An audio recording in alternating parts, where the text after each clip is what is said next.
የኔ ጨዋዎች የኔ ምን ልበላችሁ የኔ ቆንጆዎች ይዋቸው እንዴት እንደማምሩ ሀይሚዬ ሲነጋም ጠጣለሁ ባንተ ምክንያት ሲመሽም ጠጣለሁ ባንተ ምክንያት ሚሪንዳ እየጠጡ ግን አይከብድም አይከብድም ወይ?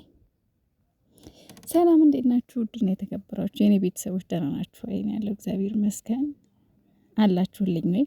ጨረቃዎች መጥተዋል እንግዲህ በቲክቶክ ላይ የምሳ ፕሮግራም ነው የትላንት ነው ፕሮግራም ላይ ነው ቆረጠ ተደርጎ ነው እንደምታያቸው ምር ብሎባቸው ፏ ብሏል። ያው የትላንትናው ቪዲዮ ትላንትና ነው እርግጠኛ ነኝ። ምክንያቱም ያው አለባበሳቸውም ምናምን ጣውላውም ያው መሰለኝ።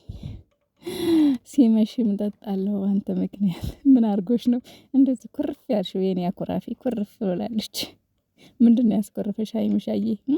ይሄ ሁሉ ደስታ ይሄ ሁሉ ምን ልበላችሁ የትላንትናው ደስታ አጣጥመን ሳጨርስ የምን ኩርፊያ ነው ሀይሚሻዬ?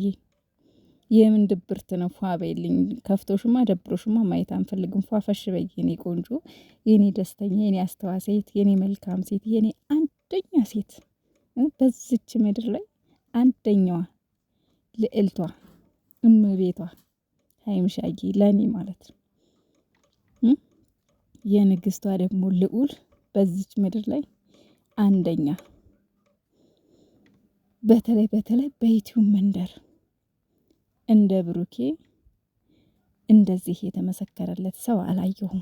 ጓደኞቹ በሙሉ ትላንትና ስለ ብሩኬ ሲያወሩ አቤት እናት አቤት እናት፣ እንደው ምንኛ ትደሰቺ ምንኛ ደስ ይልሽ ይሆን የኔ እናት ሙሽዬ።